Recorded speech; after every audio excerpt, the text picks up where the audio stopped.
Okay, so today I'm going to do something a little different, you can probably tell, judging by the fact that there's a camera. So I recently started painting Warhammer 40k minis, and I'm going to be showing you my process, some things that I figured out, and some stuff that I learned from other people, just kind of condensing it down into one quick little video. Okay, so to start off, clean workspace and get your instructions out. Always follow them. Very important. Keep them off to the side for reference, it's super important. Get some glue, that's just some glue I have, it's plastic cement. Get a mat knife, and some side cutters.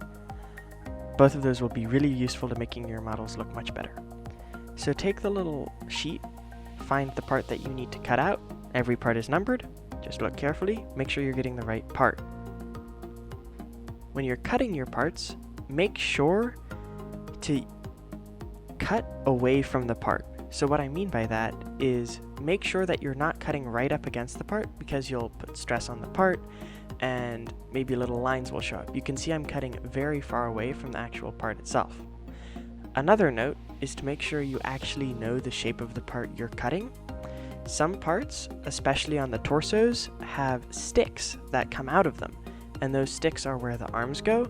So if you cut off the stick, it will be really difficult to stick your arm on.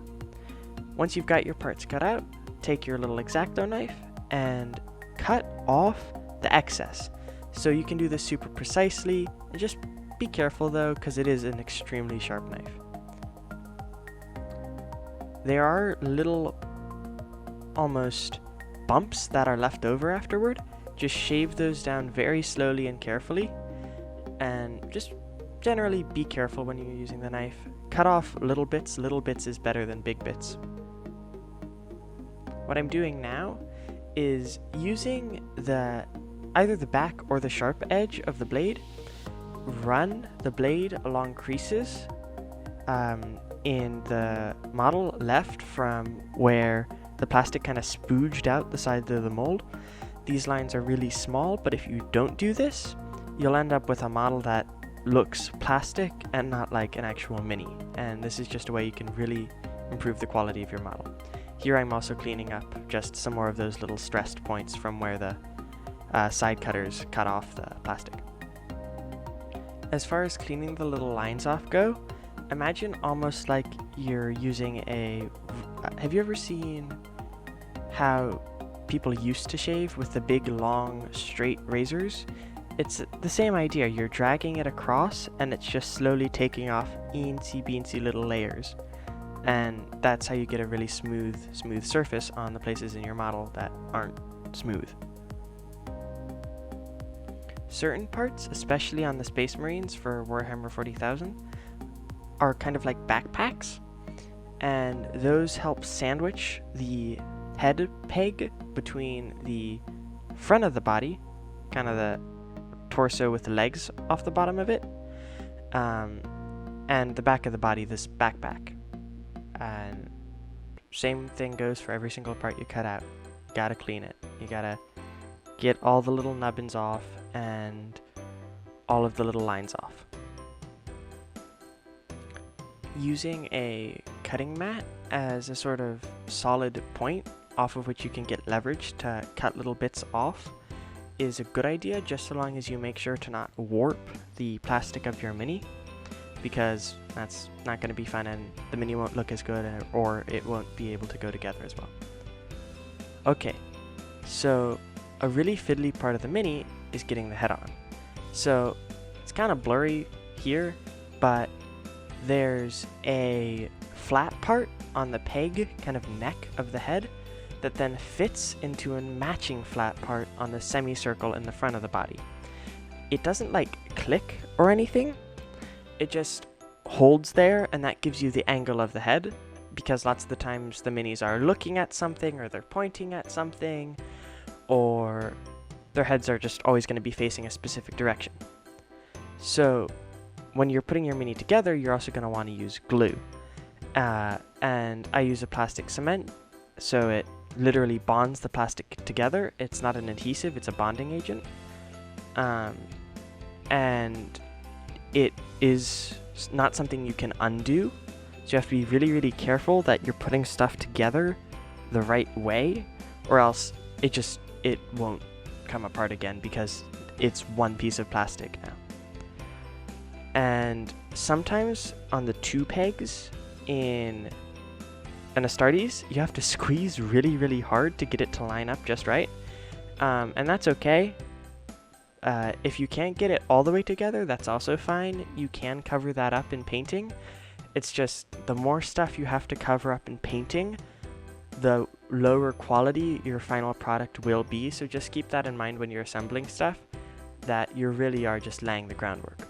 What I'm doing here is you can kind of touch the brush with glue on it to a joint, and surface tension will just make the glue just shoot along the seam super nicely, and you'll get a really, really strong bond just by kind of just touching it to the seam if you have like a little bubble of the glue on the end, because the glue is actually, I think, like less dense than water.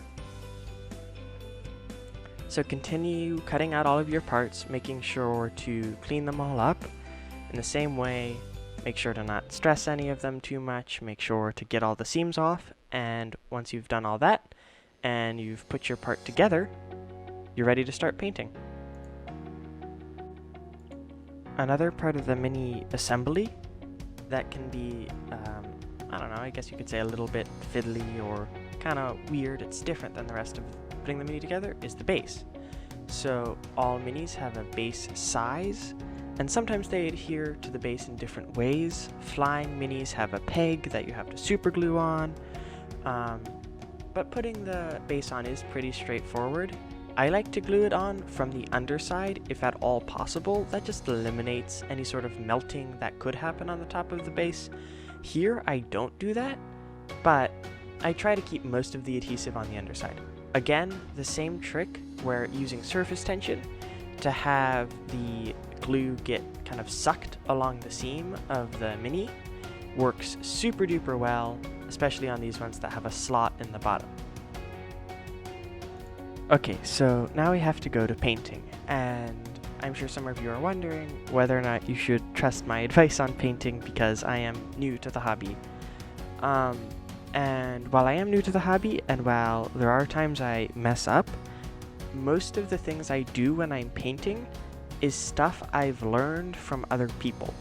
So I'll have linked the channels below where I really kind of got into Warhammer 40k from, so that you can check them out, and they have more videos on this topic than I do. They've been doing this for longer than I have. But this is just some advice I have. On screen right now, that's a Warhammer 40k mini I painted.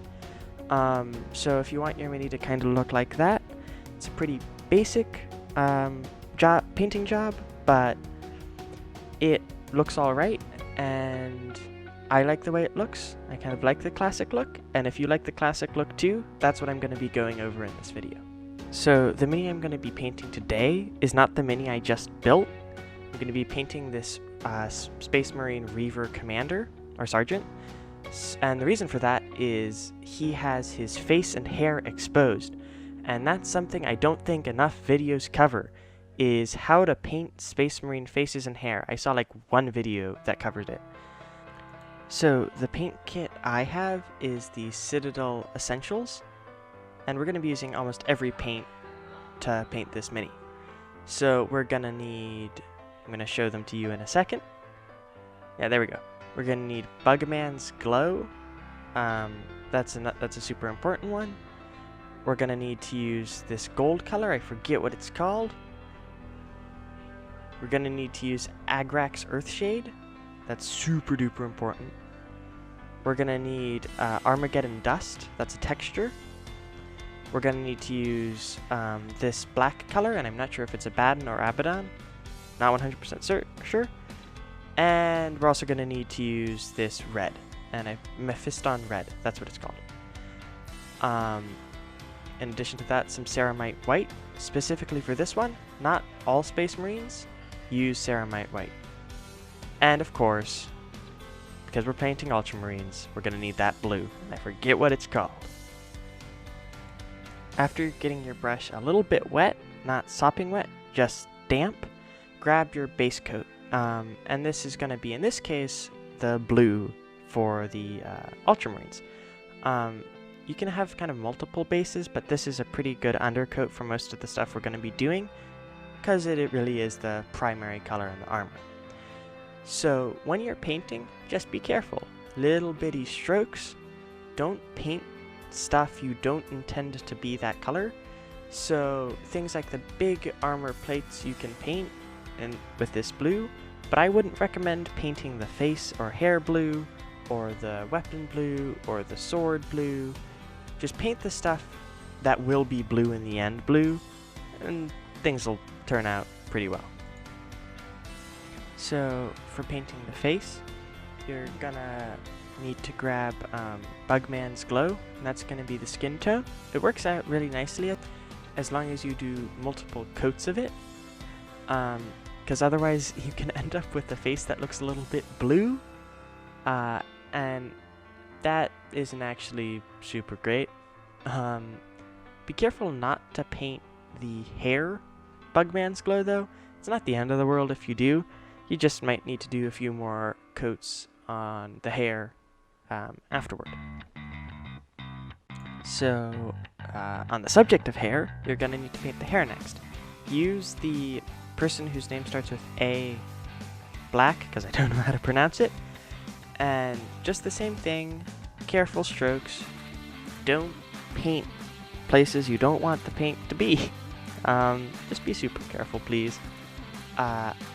There's, on this mini in particular, and this is common on a lot of Warhammer 40k minis, they'll have these like neural plugs or like tubes going into their heads, and unless you want those to be the same color of the hair, watch out for those and paint them later with maybe a different color, maybe a silver, or you could paint them black too. That's really up to you. Just make sure that the features you're painting are the features you want to be that color.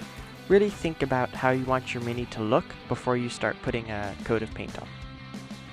So next we're going to be painting our first coat of black on all of the features on the armor, on the bolter, all that kind of stuff. I'll just speed this part up, but the same rules apply. Just be careful when you're doing your little strokes along maybe the pouches, definitely the bolter. Really get the baseline work done, because this is kind of like the base coat but for other things. And it's up to you what color you want parts of your model to be. If you wanted the bolter to be silver, that's entirely your call. I just painted certain things black, and I'll speed this up so you can see what I decided to paint black. But just remember, this is going to be your mini, and you should be proud of the work you do when you're painting it.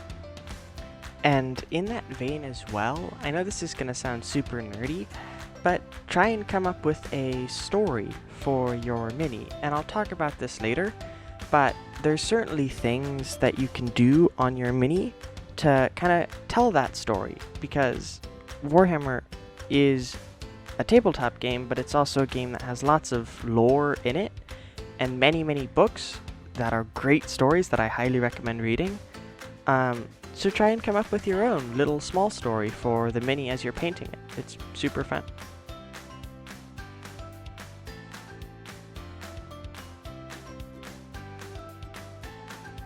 Another place on the minis that you can paint to give some sort of added realism and kind of better contrast is the places where the armor plates aren't.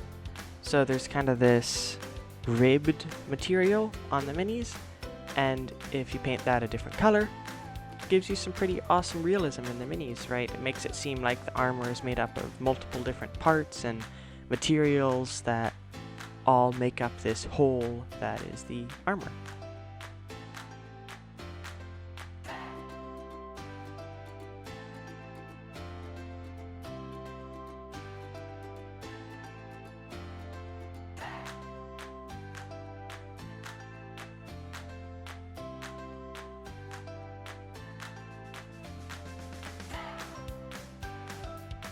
So something I'll go over now is a way to add some life into your minis to make their stories really kind of come to the surface. One way, something you can do on lots of Astartes, if it's appropriate to the little data cards you have, is you can choose whether or not the sergeant is a veteran sergeant or a new sergeant, or you can choose whether or not they're just the normal soldier in that unit, whether or not they're a veteran or not. And you can do all of this with painting, and you can communicate this with painting by the color of their helmet. And if you just look up Space Marine helmet ranks, you'll be able to find all the different ways you can paint the helmets to really tell this story about that particular Space Marine. Another way you can do this, tell these stories about your Space Marine, is by maybe putting silver, and this is something I like to do, on certain places on the armor. I really like using the backpack as an example of this. There's all these vents on the backpack, and if you put silver, it can make the equipment seem a little bit more worn. So maybe this particular Space Marine, they've already fallen over once in this battle on the way there, they got jostled on the way there, and the paint on their armor has chipped a little bit in these places, and that can make your mini seem a little bit less like a mini and more like the Astartes soldier that's really gonna be able to have some weight to it. Funnily enough, having damage on your mini makes it seem like it has more weight and make it seem a little bit tougher. So the next and final step is shading. So to shade, you can take a color, or the shade, it's called, Agrax Earthshade. That's the one I use. That's the one that's in the Citadel Essentials starter kit. And it's super great. It kinda can add some color, but it doesn't really do that a lot. What it does is it brings out recessed detail. So what I'm doing here is there's this skull mask on that particular figure, and when you paint the Agrax Earthshade over it, it gets caught in the little recessed detail that you couldn't see otherwise, and gives it this super cool contrast so you can actually see the teeth and individual bones of the skull. The next step is to grab your Armageddon Dust, and that's a texture paint, and just paint it all over the base, not on the sides, just on the top. And this is going to give you this really textured look. It's going to make your ground look rocky, and it's going to make it look super good. Just be careful to not get it on the edges, or not get the textured part on the edges. It's okay if a little color bleeds over.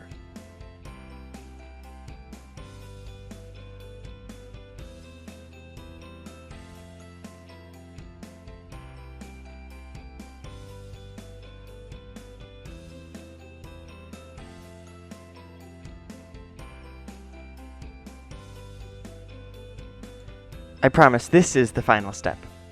Take your black paint and paint a nice, thick, even rim around the base. Now I know the base already looks like it's painted black, but it's not quite as deep as the paint, and it really helps kind of seal the model in place. It draws this really nice line between the world that the mini is in and the tabletop world that you're in, and it adds this nice delineation that just kind of finishes the model once and for all. And there is one more step. Shade the texture paint on the base, but that doesn't really count. You're just kind of dumping paint on it. But don't actually dump paint. So I'm all finished with my mini, and if you just painted one while this video is playing, I'm so proud of you. You've started into the world of 40k the same way I did a couple days ago. This mini I painted may not be my favorite, but I learned a lot while I was painting it, and that's really what I think is important.